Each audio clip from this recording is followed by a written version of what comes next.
Mapagpalang araw po sa ating lahat. Kung bago ka pa lamang sa aking channel, please subscribe, like, share ng aking channel at huwag kalimutan suportahan ang ama ng ating Kalinga Prob na si Val Santos Matubang. At kung pwede matapusin muna ang aking video para malaman ang nilalaman nito. Dara muling nalungkot sa kadahil-anang nagpaalam na ang tatay niya para pamaunti sa trabaho. Dahil babalik na lamang daw ito sa Pasko, Kuya Rab.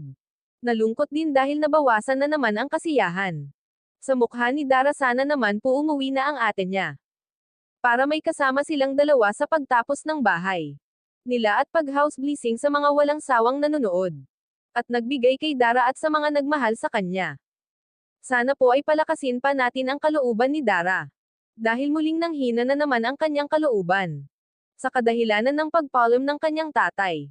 Kaya making pasasalamat ni Dara kay Kuya Rab dahil sa tuwing may kalungkutan na dumating sa kanyang buhay, ay endiyan palagi siya at ang ating mga Kaingap Boys para pasayahin siya at palakasin ang loob nito at baha ni Dara. Malapit nang matapos, konti na lamang at makakalipat na sila at di na manganganib ang buhay nila sa mga nangangatok sa bahay nila tuwing gabi. At salamat sa mga karpentero ni Kuya Rab dahil may kasama na sila at nag-aalalay sa kanya para may maiwanan siya sa kapatid ng si Bea sa tuwing nasa eskwelahan siya, pero maaga na siya ngayon umuwi dahil nagpapameryenda siya sa mga karpintero.